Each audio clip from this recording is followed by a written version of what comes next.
Olá, olá, meus amigos! Sejam todos muito bem-vindos. Aqui é o professor Stanley Costa, professor de Direito Civil e Processo Civil do Jurisclass. Nós estamos chegando ao nosso último encontro da Maratona de Direito, maratona de lançamento da nossa plataforma Jurisclass. Ao longo dessas semanas eu encontrei vocês algumas vezes, não é verdade? E tivemos a oportunidade de, no contexto da prática processual civil, trabalharmos dois temas muito importantes até agora, o tema da petição inicial, o tema da contestação. E hoje, para finalizar, nós não vamos falar sobre recursos. Na outra oportunidade, nós poderemos, então, conversar sobre agravo de instrumento, sobre apelação, outros recursos. Mas imaginando aqui, na nossa sequência dentro do procedimento comum, iniciada pela petição inicial, depois com a resposta do réu através da sua contestação com reconvenção, e imagine você então que o procedimento foi seguindo, até uma sentença que transita em julgado. E assim, a gente então passa a falar sobre uma outra fase processual, que é a fase de execução. Fase de execução. E nesta aula, nós vamos compartilhar aqui tudo o que você precisa saber sobre execução e sobre uma defesa específica dentro da execução de título extrajudicial, que são os chamados embargos à execução. E assim como eu fiz no nosso último encontro, nos nossos dois encontros de prática processual civil, eu trago para a nossa reflexão, para utilizar aqui como base para esse estudo de prática, um casinho concreto que caiu no exame da OAB, caiu lá no exame 31. Vamos realizar a leitura desse caso concreto e então apresentar algumas características gerais, algumas regras básicas da execução processual civil, diferenciando cumprimento de sentença, execução de título extrajudicial, até então traçarmos e estruturarmos essa peça de embargos à execução. Vamos lá? Na sua tela, então, peça profissional do exame de ordem 31. Exame de ordem 31. Carla, domiciliada em Porto Alegre, firmou em sua cidade com o banco Só Descontos S.A., sediado no Rio de Janeiro, um contrato de empréstimo de adesão subscrito por duas testemunhas, com cláusula de eleição de foro, também no Rio de Janeiro, por meio do qual obteve R$200 mil para pagar seus estudos na faculdade. O vencimento das parcelas do empréstimo ocorreria em 5/1 de 2018, 5/5 de 2018 e 5/9 de 2018. No primeiro vencimento, tudo correu conforme o programado e Carla pagou o valor devido ao banco Só Descontos S.A. Não obstante, na segunda data de vencimento, devido a dificuldades financeiras, Carla não conseguiu realizar o pagamento. O banco Só Descontos S.A. então notificou Carla, em junho de 2018, sobre o vencimento antecipado da dívida. Indicou na referida notificação que, considerando os encargos remuneratórios e moratórios e outras tarifas, o valor da dívida totalizava R$250 mil. Já descontada a parcela paga por Carla. Esta, assustada com o valor e sem condições financeiras, não realizou o pagamento da dívida. Em novembro de 2018, o banco Só Descontos S.A. ajuizou a ação de execução em face de Carla, na comarca do Rio de Janeiro, indicada no contrato de empréstimo como foro de eleição, distribuída para a primeira vara civil e autuada sob o número aí identificado pelo valor de R$350 mil. e indicou a penhora o único imóvel de Carla, no qual reside com o seu marido José. Houve decisão determinando a citação de Carla e postergando a análise sobre o pedido de penhora e constrição de bens para momento futuro. Carla foi citada e o mandado cumprido foi juntado aos autos no dia 1 de agosto de 2019, uma quinta-feira. Carla procurou o seu advogado a fim de analisar qual seria a melhor medida processual para, a um só tempo, afastar a penhora de seu único imóvel, em que reside com seu marido, questionar a tramitação da ação na comarca do Rio de Janeiro, vez que tem domicílio em Porto Alegre, e questionar o valor do crédito, que em sua visão é excessivo. Observe aí que nós já temos a identificação das teses de direito para os nossos embargos, né? Questionar, afastar a penhora sobre seu imóvel, questionar a tramitação da ação na comarca do Rio de Janeiro e questionar o valor do crédito, que em sua visão é excessivo. Relatou Carla que, embora reconheça a existência do contrato de empréstimo, não concorda com o valor indicado pelo banco Só Descontos S.A., que incluiu no cálculo diversas tarifas não previstas no contrato, além de não terem aplicado na atualização monetária os parâmetros contratados, e sim taxas mais elevadas e abusivas, o que estaria claro na planilha do débito. Após consultar um contador, Carla constatou que a dívida seria equivalente a 180 mil, valor muito inferior ao indicado pelo banco Só Descontos S.A., e que seria comprovado mediante dilação probatória. Ainda quer impedir os atos de bloqueio de seus bens, de modo que pretende contratar seguro-garantia para a referida execução. Na qualidade de advogado de Carla, elabore a peça processual cabível para a defesa dos interesses de sua cliente, indicando seus requisitos e fundamentos, assim como data limite para o ajuizamento nos termos da legislação vigente. Considere que não há feriados ou suspensão de expediente forense. Observação: a peça deve abranger todos os fundamentos de direito que possam ser utilizados para dar respaldo à pretensão. A simples menção ou transcrição de dispositivo legal não confere pontuação alguma. Perfeito, senhores.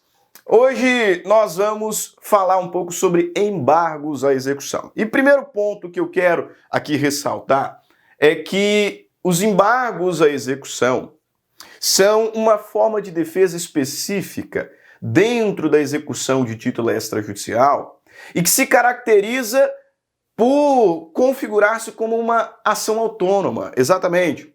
Diferente da impugnação que se dá no cumprimento de sentença, os embargos têm natureza de ação autônoma.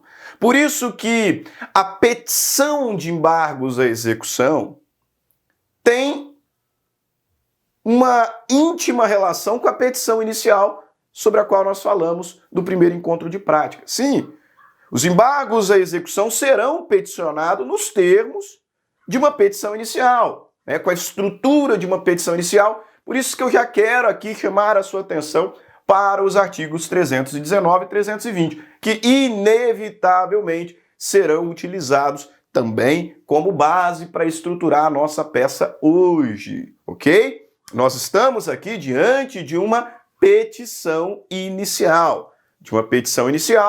Só que dentro, de uma execução de título extrajudicial. Os embargos têm natureza de ação autônoma que será distribuída por dependência do processo onde tramita a ação de execução, perfeito? Mas antes de partirmos à estrutura da petição propriamente, cumpre-nos aqui fazer algumas ressalvas.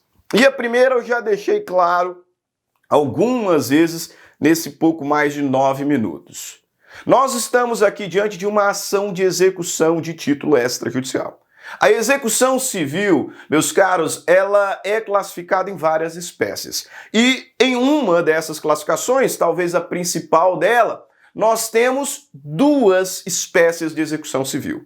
A chamada execução de título extrajudicial, que se dá por ação autônoma de execução, e a execução de título judicial, que segue o procedimento do denominado cumprimento de sentença. Então nós temos dois ritos, nós temos dois procedimentos executivos.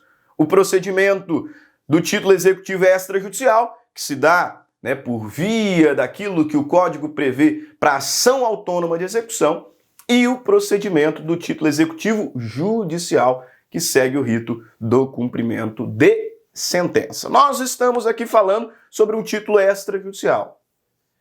Sim, um título extrajudicial, que está identificado no artigo 784.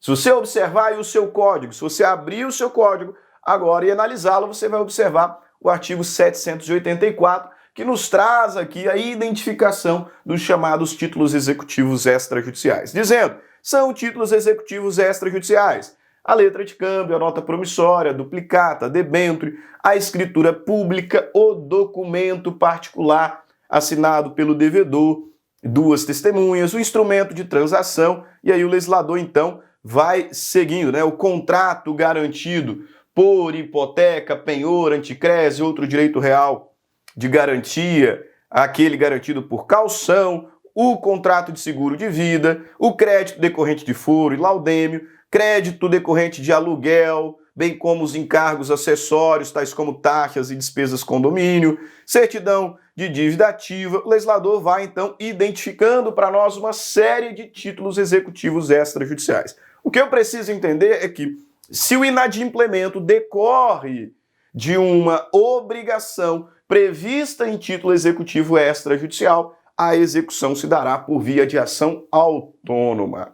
Agora, se o inadimplemento decorre, né, de uma obrigação firmada em documento outro, né, através de negócio jurídico talvez aí informal, às vezes até verbal, então nós vamos precisar de um processo de conhecimento para que ao final do processo de conhecimento o juiz diga o direito e se de fato aquele que postula como autor for reconhecido como credor e na sentença o réu for condenado ao pagamento, então essa sentença será um título executivo judicial que será executado por cumprimento de sentença. Perfeito? Então nós temos dois procedimentos. Se eu tenho uma obrigação decorrente de qualquer desses documentos aqui previstos, então eu não preciso provar o direito. Eu não preciso que o Estado me diga, tem o direito, porque esse documento ele já revela uma obrigação certa, líquida e exigível. Basta executá-la, e executá-la por uma ação autônoma. Eu não quero que o Estado diga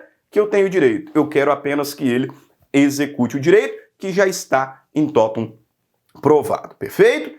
Beleza. Como nós não temos muito tempo, não vou aqui falar sobre o cumprimento de sentença, noutra oportunidade podemos conversar. Vamos focar apenas na execução de título extrajudicial. E eu quero, ainda preliminarmente, identificar bem rápido com vocês como que se dá o rito da execução de título extrajudicial. Note aqui que a execução de título extrajudicial ela começa por uma petição inicial. Sim, afinal nós não temos um processo anterior, né? Nós não temos um processo de conhecimento, uma fase cognitiva preliminar. Eu tenho aqui um título executivo extrajudicial que me revela já uma obrigação certa, líquida e exigível. Quero apenas que o Estado faça cumprir. Beleza, então eu vou provocar o Estado numa ação de execução autônoma. E essa provocação se dá por via de uma petição inicial. Essa petição inicial ela será distribuída e registrada, e então vai lá para a mesa do juiz, né, que vai fazer o seu juízo de admissibilidade. Vai verificar se estão presentes as condições da ação, os pressupostos processuais, né, vai analisar aqui esse título executivo para verificar se os requisitos estão todos presentes, enfim. E apreciando de forma positiva, ou seja, admitindo essa petição inicial, de pronto o juiz já vai fixar os honorários em 10%, ok? Então, sendo a admissibilidade positiva, já se fixa os honorários em 10%.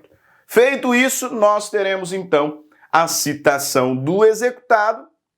Citado o executado, ele então terá algumas possibilidades de pagamento. Sim, né? Sendo citado, o executado pode pagar voluntariamente.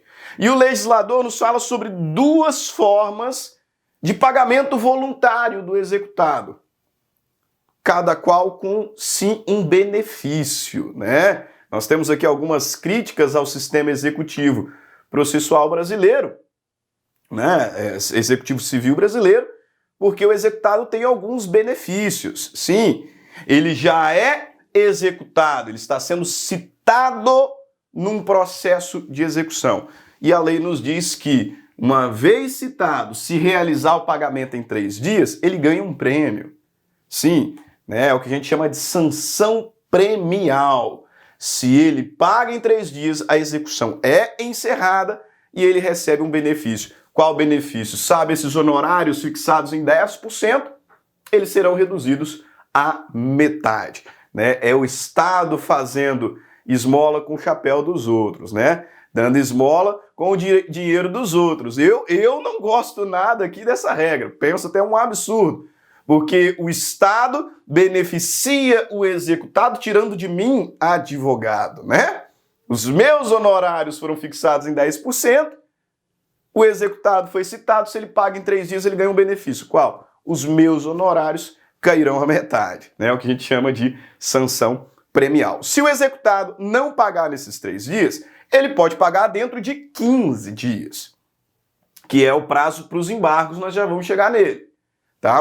O executado pode, no prazo de 15 dias, né, da juntada aos autos, do mandado de citação cumprida, pagar 30%, depositando 30% do débito e requerendo parcelamento em 6 vezes, mais um benefício que o legislador coloca à disposição. Então, temos 2 benefícios. Paga em 3, sanção premial, honorários reduzidos à metade. Não consigo pagar tudo em 3. Então, pago 30% e consigo aí um parcelamento em até 6 vezes e nos 2 casos a execução ela será encerrada. Ou pode o executado simplesmente não pagar. Né? Entende que ele não deve esse valor, ele entende que esse valor ele é excessivo, né? Entende, sei lá, que já prescreveu. Enfim, ele não tem a intenção de pagar. Ele não tem a intenção de pagar. Neste caso é que começa a nossa história aqui nos embargos à execução. Por quê?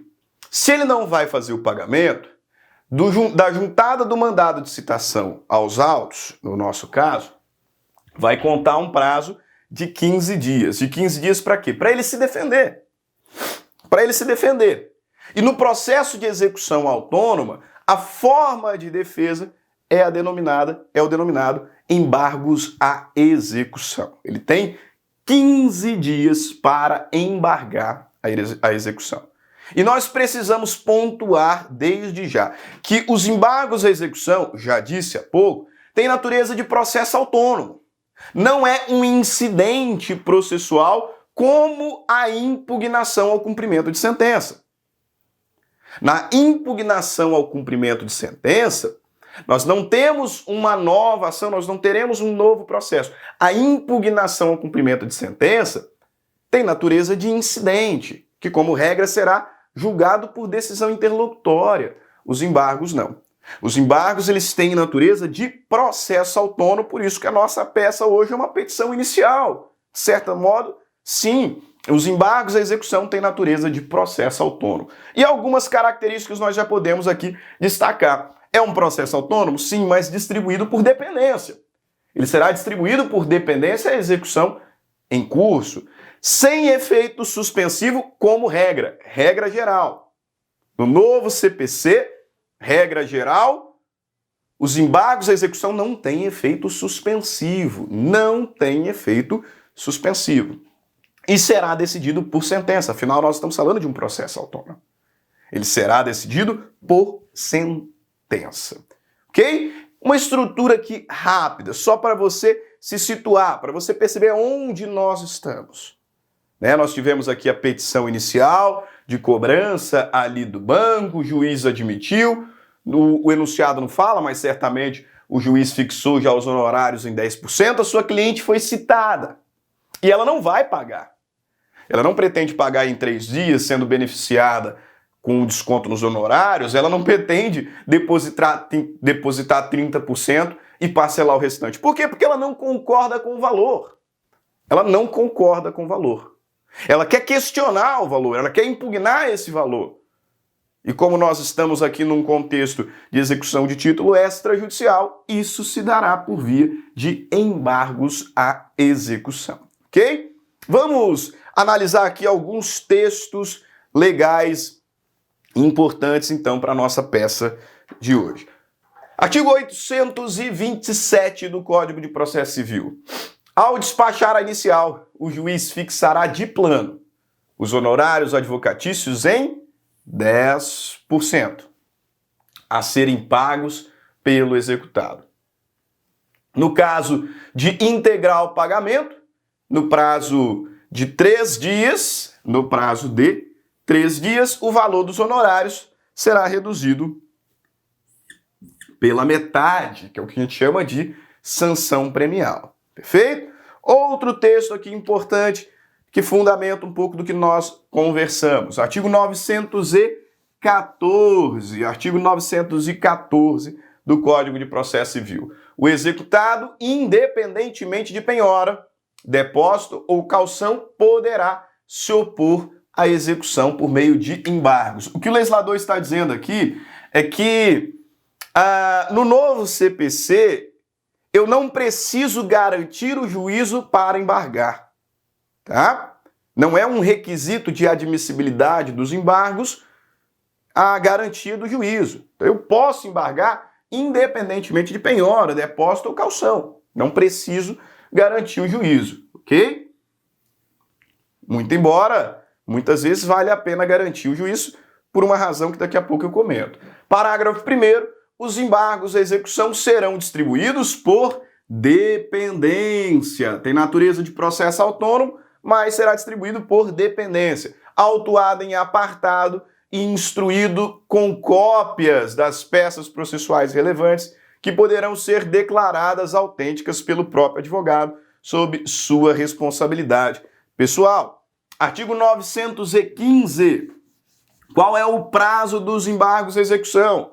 Artigo 915. Os embargos à execução serão oferecidos no prazo de 15 dias, contado conforme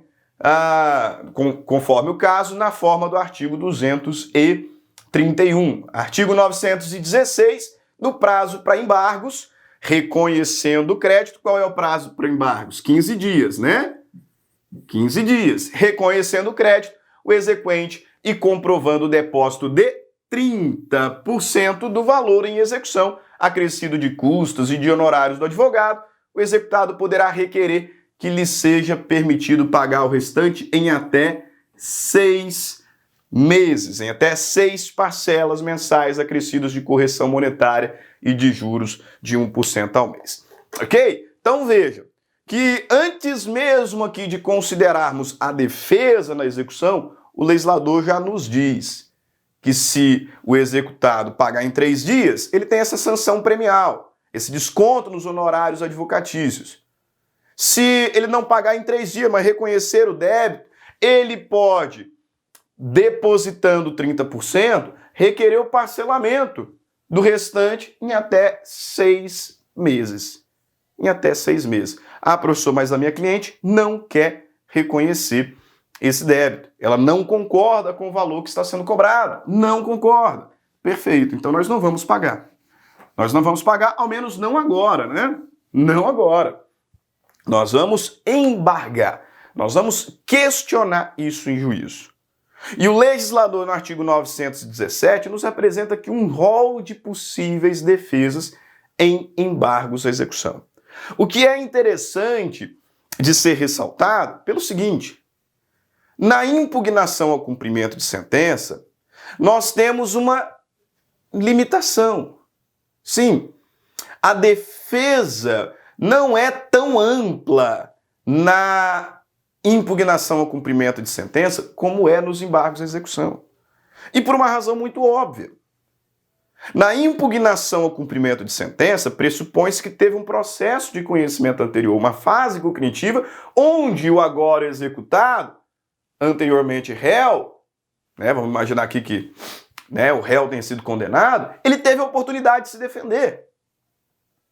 Por isso, na impugnação, a defesa ela é mais restrita. Nos embargos à execução, não.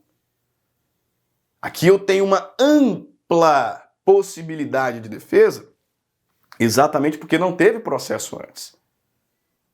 O processo em curso já é uma ação de execução que acabou de começar e eu, Stanley citado, vou me defender por meio de um processo autônomo distribuído por dependência denominado embargos. Mas é a primeira vez que eu me defendo.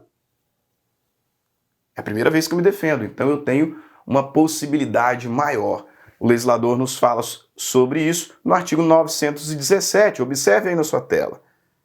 Nos embargos à execução, o executado poderá alegar: inciso 1, inexequibilidade do título ou inexigibilidade da obrigação. Inciso 2, penhora incorreta ou avaliação errônea. Inciso 3, excesso de execução ou cumulação indevida de execuções. Inciso 4, retenção por benfeitorias necessárias ou úteis, no caso de execução para entrega de coisa certa. Inciso 5, incompetência, aqui nos interessa, né? Incompetência absoluta ou relativa do juízo da execução. Inciso 6, qualquer matéria que lhe seja lícito deduzir como defesa em processo de conhecimento. Ou seja, tudo que nós pudermos alegar em processo de conhecimento, também poderemos alegar agora nos embargos à execução. Chama a sua atenção, especificamente para o nosso caso, aqui, veja, penhora incorreta, inciso 2, Penhora incorreta, excesso de execução e incompetência. Aqui estão as nossas 3 teses para o caso específico. A principal delas, evidentemente, é o excesso de execução. A sua cliente não pagou, por quê? Porque ela entende que está sendo cobrado um valor muito superior ao efetivamente devido. Muito superior ao efetivamente devido. Então essa aqui é a nossa principal tese. E sobre ela eu ainda preciso fazer algumas ressalvas no parágrafo 2º do artigo 917.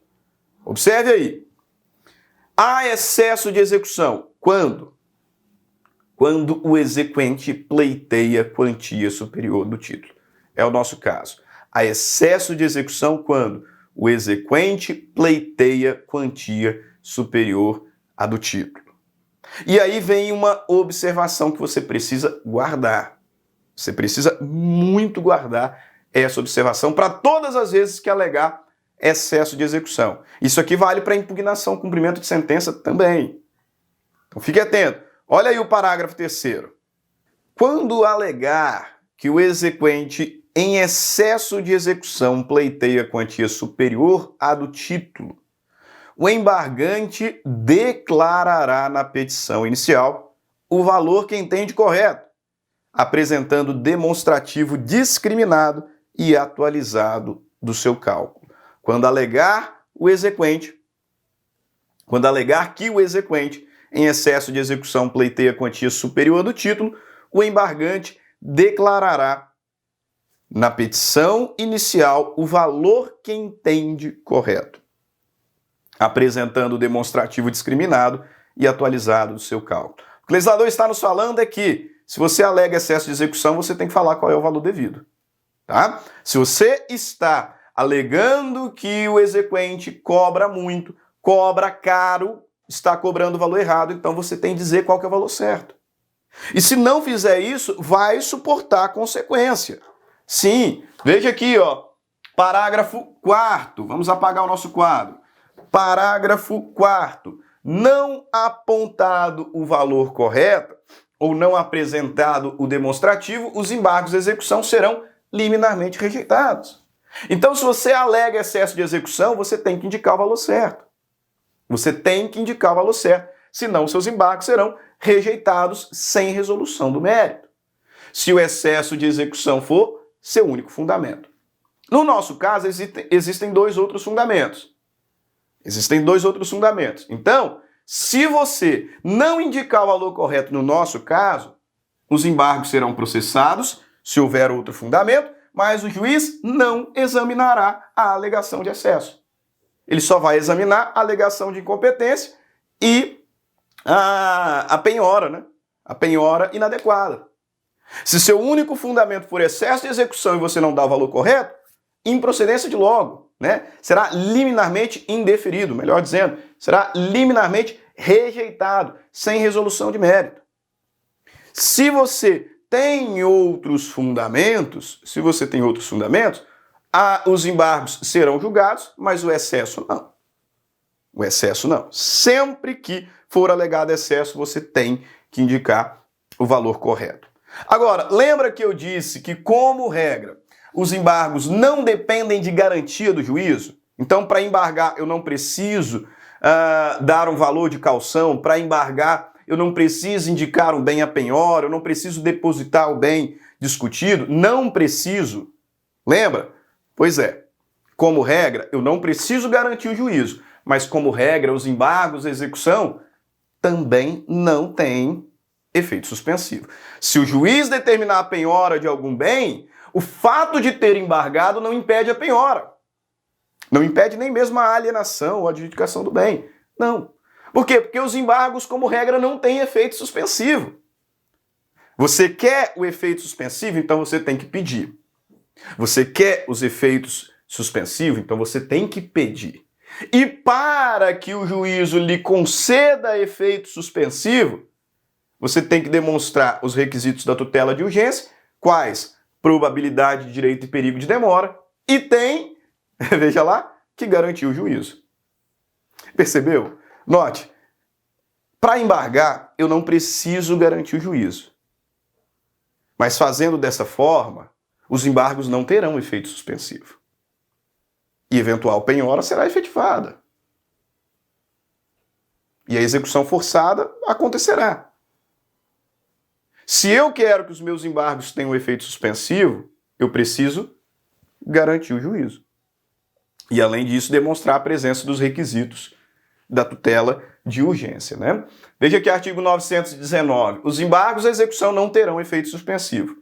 O juiz poderá, a requerimento do embargante, atribuir o efeito suspensivo aos embargos quando verificados os requisitos para concessão da tutela provisória e desde que a execução já esteja garantida. Então, presentes os requisitos da tutela provisória, né? Ainda vou além, tutela de urgência, porque você tem que provar perigo in mora e probabilidade, e garantida, né? Garantida a execução por penhora, depósito ou caução suficiente. Você vai ter que garantir a execução, ok? Beleza. Vamos então, com base nisso tudo, estruturar a nossa petição inicial de embargos à execução, representando a nossa cliente, né? Nossa cliente que é a Carla. Isso mesmo. Vamos lá. Primeiro ponto, né? Como petição inicial que é, né? Nós precisamos endereçar. E eu já disse, temos duas formas de endereçar, né? Aquela mais tradicional, excelentíssimo senhor, doutor, juiz de direito, né? Que eu entendo não ser a mais correta, considerando o texto atual do Código de Processo Civil, que fala que o endereçamento se dá ao juízo. Por isso eu prefiro escrever da forma abaixo, douto juízo da primeira vara civil da comarca do Rio de Janeiro, RJ. Ah, professor, mas eu vou alegar incompetência. Sim, só que você tem que alegar incompetência nos autos, né? No processo que está em curso. Lembre-se que os seus embargos à execução serão distribuídos por dependência. Então, ainda que a incompetência seja a minha tese, seja uma das minhas teses, eu preciso endereçar os meus embargos, né, por dependência à execução que está em curso lá na comarca do Rio de Janeiro.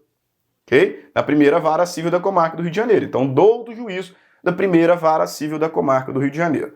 Segundo requisito de uma petição inicial, qualificação das partes, né? Quem são as partes, a qualificação, o advogado, mandato, ação, procedimento, fundamento legal, que nós já fizemos aí na nossa aula de petição inicial. No caso concreto, ficará mais ou menos aqui o seguinte, né? Excelentíssimo senhor doutor juiz ou douto juízo da primeira vara do Rio de Janeiro, RJ. Primeira vara civil do Rio de Janeiro, RJ. Distribuição por dependência. Aos autos do processo de execução, 0000000xxxx, que está lá na nossa petição, né?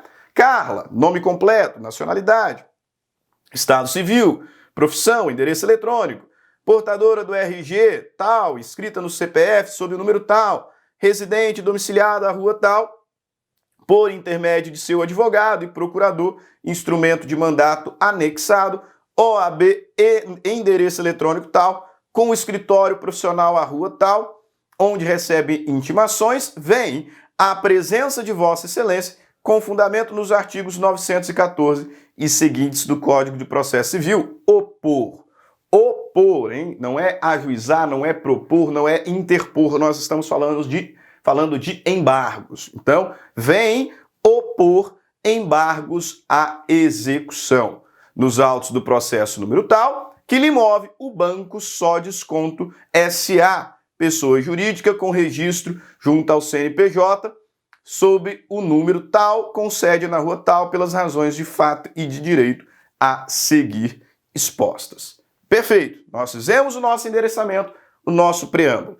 Endereçamento, qualificamos as partes, falamos que a parte está aqui representada por seus advogados, conforme instrumento de mandato anexado, né? Demos o nome da ação, embargos à execução, qualificamos a parte contrária, fundamentamos juridicamente, né, com o artigo ali do Código de Processo Civil, e vamos então às razões de fato e de direito. Razões de fato. Lembre-se que aqui você tem que evidenciar a sua causa de pedir, o que te leva a provocar o judiciário visando essa pretensão, visando o acolhimento da sua pretensão. Então tem que descrever os fatos. Numa prova da OAB, a minha orientação é: não invente fatos, não invente informações, fique apenas com aquilo que o enunciado te descreveu. Né? No caso prático, né, real, tente detalhar ao máximo de acordo com aquilo que você tem conhecimento, de acordo com aquilo que você recebeu de informação e, obviamente, que consegue provar. Né? Mas numa prova da OAB, mais importante, não invente informação. Descreva apenas aquilo que está no enunciado. Por isso que essa parte aqui numa prova da OAB é muito fácil. Você vai pegar o enunciado e copiar. Pronto. Né? Copiar ali com as suas palavras. No nosso caso, eu coloquei aqui mais ou menos o seguinte: ó.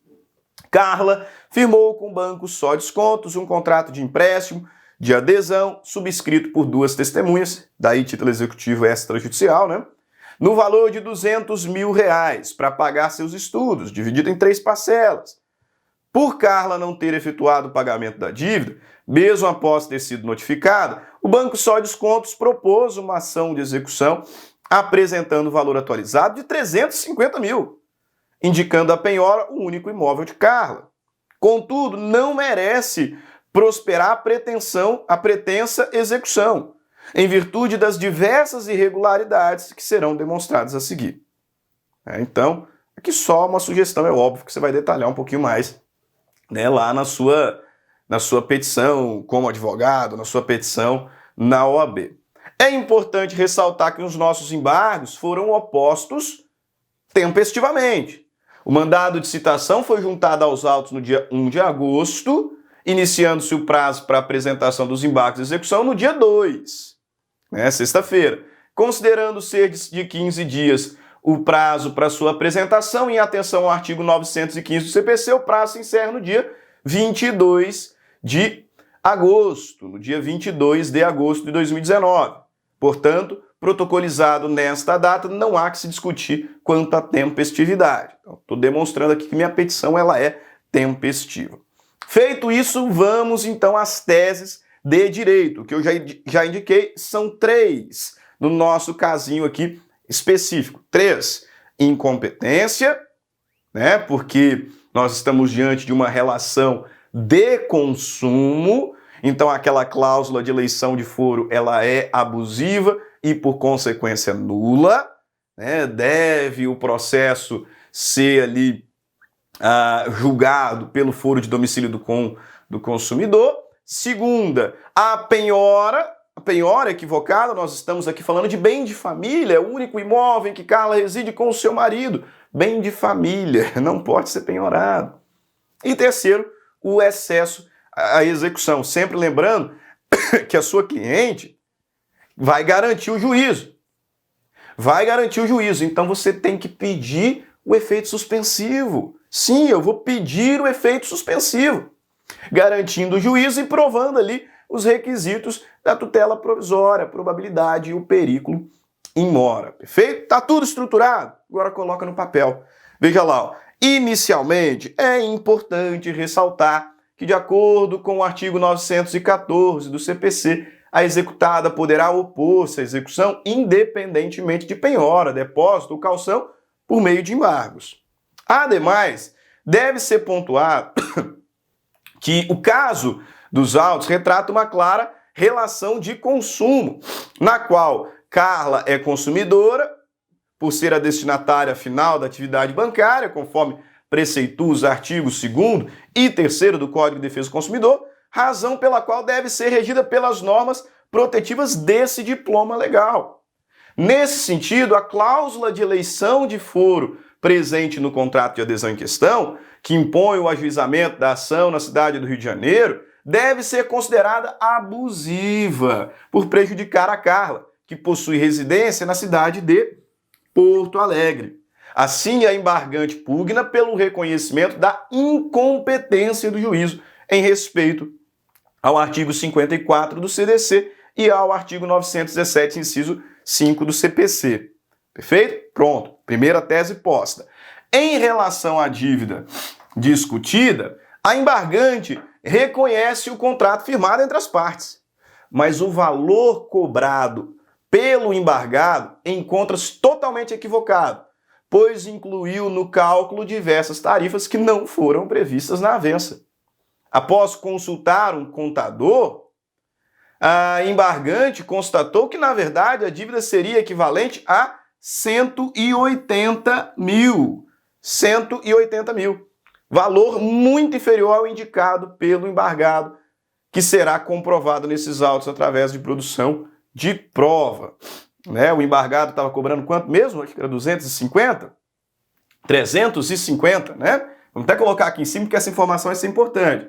Né? Ele estava, o embargado, que é o executante, estava cobrando 350 mil e a Carla, consultando ali, né, um contador, chegou à conclusão de que, na verdade, ela deve 180 mil. Por isso que ela está alegando excesso à execução e aqui faz a indicação do valor que entende correto, né? Vocês já vão perceber por que essa informação é importante e eu separei acima.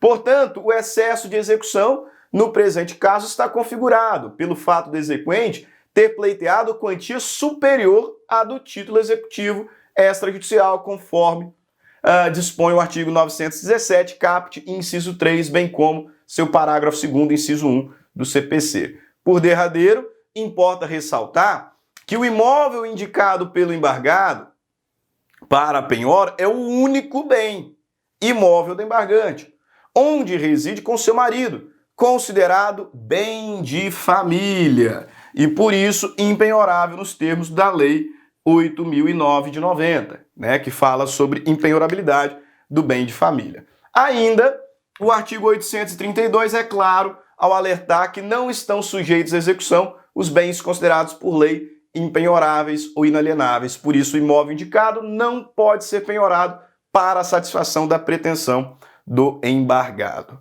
Ok? De todo modo, para evitar futuros atos de bloqueio de seus bens, olha ali o pedido de efeito suspensivo, a embargante oferecerá seguro-garantia para esta execução. Oferecerá seguro-garantia para esta execução. Assim, pugna pelo recebimento dos presentes embargos, aplicando-lhe o efeito suspensivo previsto no artigo 919, parágrafo 1º do CPC, haja vista a probabilidade do direito tutelado e o perigo de constrição dos bens da embargante, estando presentes os requisitos da tutela provisória. Então, garantiu o juízo, estão previstos os requisitos da tutela provisória, aceite os embargos com efeito suspensivo. Perfeito? Ótimo. Apresentei aqui todas as minhas teses e vou para a parte final agora da minha petição, com a apresentação dos pedidos. Observe, dos pedidos, diante do exposto, requer-se o seguinte. A linha A, concessão de efeito suspensivo aos embargos, em razão da apresentação de seguro-garantia e do preenchimento dos requisitos da tutela provisória, na forma do artigo 919, parágrafo 1º do CPC. A linha B, reconhecimento da incompetência do juízo da Comarca do Rio de Janeiro, RJ, com consequente remessa dos autos ao juízo da Comarca de Porto Alegre. Então, incompetência do juízo, remessa dos autos para a Comarca de Porto Alegre. Reconhecimento da impenhorabilidade do imóvel indicado pelo embargado, por tratar-se de bem de família, né? Então, impenhorabilidade do bem de família. A linha D, procedência dos presentes embargos para o fim de reconhecer o excesso de execução,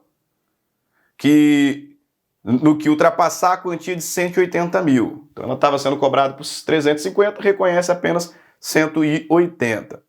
E a linha E, condenação do embargado ao pagamento das verbas sucumbenciais. Aquela estruturazinha final de uma petição, protesta provar o alegado por todos os meios em direito admitidos, em especial através dos documentos anexados. Dá-se a causa o valor de 170 mil. Professor, 170 mil? 170 mil?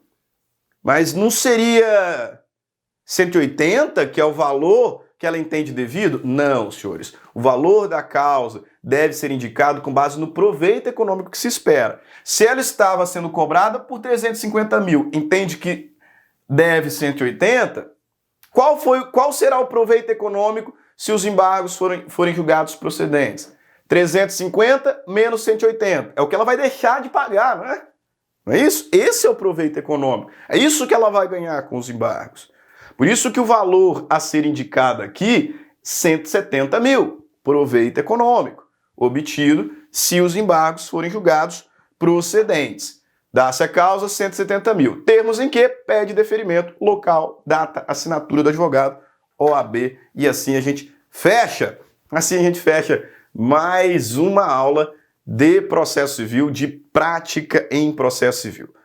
Ao longo desses nossos encontros, tivemos aí a oportunidade de trabalhar vários temas importantes. 3 aulas de prática, em que falamos sobre petição inicial, considerando caso prático que já caiu no exame da OAB, apresentamos uma contestação com reconvenção, também trabalhando o casinho prático já cobrado na OAB, e por fim, embargos à execução, também casinho prático recentemente cobrado no exame da ordem. Espero que os nossos encontros tenham sido proveitosos e que você tenha aí compreendido quais são os elementos essenciais para uma boa petição inicial, para uma boa contestação e agora, mais precisamente, para embargos, né? Muitas vezes o pessoal deixa de lado o estudo dos embargos e aí quando vem, não sabe fazer. Quando cai lá na prática, tem que se matar de estudar no escritório para saber quais são os requisitos e acabar não correndo o risco de tomar um indeferimento porque alegou excesso de execução e não indicou o valor correto. Viu só? Espero que tenham sido proveitosos os nossos encontros. Um grande abraço, fiquem com Deus e até mais. Tchau, tchau.